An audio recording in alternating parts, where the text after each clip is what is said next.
আসসালামু আলাইকুম। আমি ইঞ্জিনিয়ার রিমন রহমান। আজকে দেখাবো কিভাবে 2026-এর ফাইল অ্যাক্টিভ করতে হয়। হ্যাঁ, তো প্রথমত এই যে মেইলটা, এই মেইলে গেলাম। এখানে আমি একটা ইওর লাইসেন্স কি টেক্সট দেখতে পাচ্ছি এবং ফুল বিল্ডিং এস্টিমেট 5.1 একটা দেখতে পাচ্ছি। এটা আমি প্রথমত এখান থেকে আমি এটা ডাউনলোড করে নেব। এরপর চাপ দিয়ে এই যে পরে কার্সরে এখানে ডাউনলোডের চাপ দিলে ডাউনলোড হয়ে যাবে। এটা একটু ডাউনলোড হোক, একটু লোড নেবে এখানে। এটা সমস্যা না, এটা যার থেকে ডাটা থেকে যে এখানে ডাউনলোডের চাপ দিলে ডাউনলোড হয়ে যাবে। এটা ডাউনলোড হবে। আচ্ছা, এই যে ডাউনলোড আমার কমপ্লিট হয়ে গেছে। ডাউনলোড, এটা আমি ফাইলটা ডাউনলোড করলাম। সেই সাথে আমি এখানে চাইলে লাইসেন্সটাকে এর উপরে ডাবল ক্লিক করেও আমি এটা নিয়ে নিতে পারি। এই যেখানে লাইসেন্স আছে এখান থেকে নিতে পারি। তো আমি এটা ডাউনলোড দেবো না, শুধু লাইসেন্সটা এখান থেকে নিয়ে নেব। তো ফাইলটা আমি এখান থেকে ওপেন দিচ্ছি।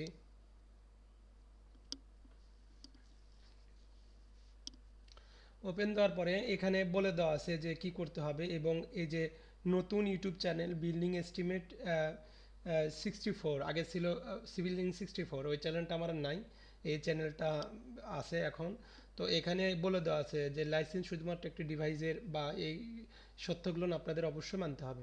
তো এখানে সিকিউরিটি ওয়ার্নিং লেখা আছে, এটা অপশন থেকে ইনেবল করতে হবে। এটা অনেক সময় শো করে না।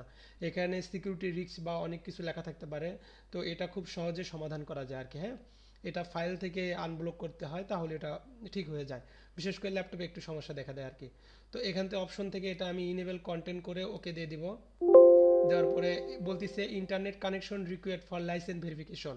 তার মানে আপনার এই পিসিতে ইন্টারনেট কানেকশন থাকতে হবে এই লাইসেন্সটা চেক করার জন্য। আমি ওকে দিচ্ছি। আমি সাপোজ জাস্ট একটা ভ্যালু এখানে বসে দিলাম এমনিতে আর কি, দিয়ে আমি ওকে দিয়ে দিচ্ছি। লাইসেন্স ইনভ্যালিড, মানে লাইসেন্স আপনার এটার, এটা সঠিক না লাইসেন্সটা। তাহলে আমি আবার কি করব, আবার ফাইলটা আমি আবার ওপেন দেব। এখান থেকে ফাইলটা ওপেন দেব।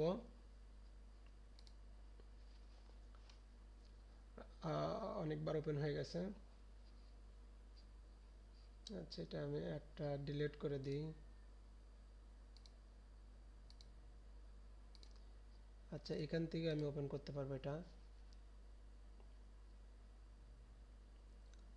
ফাইলটা ওপেন করার পরে অপশন থেকে ইনেবল কন্টেন্ট করে ওকে দিয়ে দিব।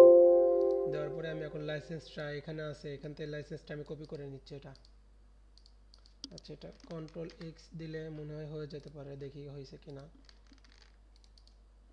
না, লাইসেন্স এটা আমার ডাউনলোড করে নিতে হবে, কারণ এখান থেকে কপি হওয়ার কথা। দেখি এখন কপি হয়েছে কিনা। হয়েছে।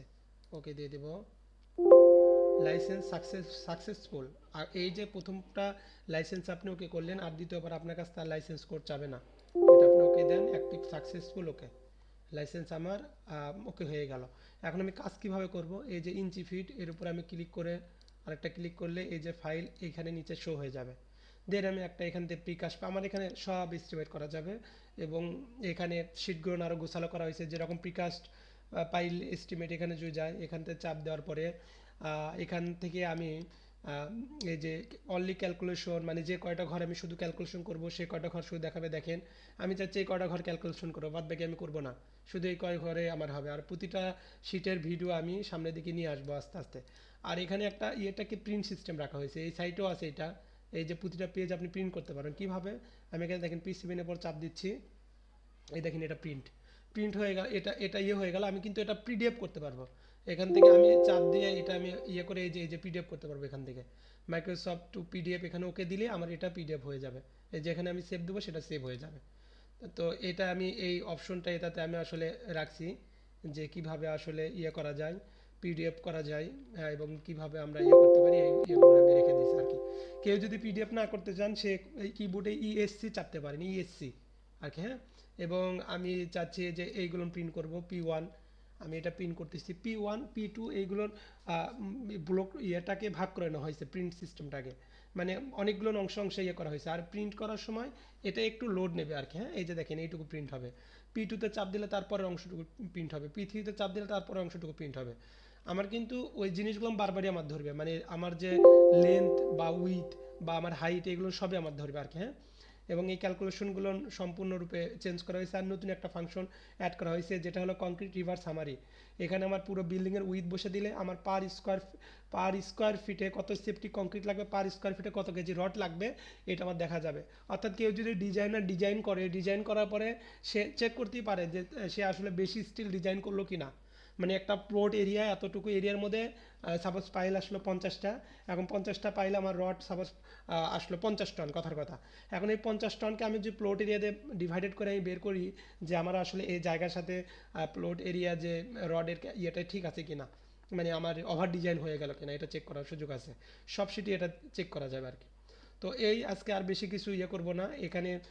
আমাদের কিন্তু দুইটা ইউনিটই করা যাবে। এই যে এটা হলো ইঞ্চি ফিটের জন্য, এটা হলো মিটার মিলিমিটারের জন্য। এই যে মিটার মিলিমিটারের জন্য এটাতে আমাদের ওকে করতে হবে, সবগুলো নিয়ে এখানে করা যাবে আর কি।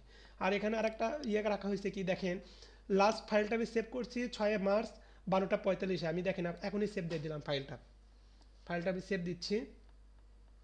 এই ফাইলটা সেভ দিলে আমার এখানে এই যে ডেট টাইমটা আমার চেঞ্জ হয়ে যাবে। আজকে যে কয় তারিখ, এই কয় তারিখ এবং কোন সময় আমি সেভ করলাম সেই সেভটা দেখাবে আর কি। মানে সেভের যে সময়টা, এই সময়টা আমার এখানে শো করবে আর কি। এই যে দেখেন আমি 7 মার্চ 2026 9টা 5-এ আমি এই যে এখনই আমি এটা ইয়ে করলাম, ফাইলটা আমি সেভ দিয়ে দিলাম আর কি।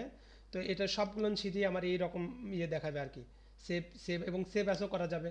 চাইলে ফাইলটা আপনি সেভ অ্যাজ করে আলাদা করে রাখতে পারেন, আবার এখানে চাইলে মিনিমাইজ করে রাখা যাবে। তারপরে আপনি যদি বের হয়ে আসতে চান এখানেও চাপ দিতে পারেন, আবার এখান থেকে এক্সিট করে ইয়েস দিয়ে আপনি বের হয়ে আসতে পারেন আর কি। এই হলো আমার শীট এরিয়া। আর বিস্তারিত সামনে ভিডিওগুলো আরও প্রতিটা শীট এরিয়া করবো। তো ঠিক আছে ইনশাল্লাহ, সবাই ভালো থাকেন, সুস্থ থাকেন, আল্লাহ হাফেজ, আসসালামু আলাইকুম।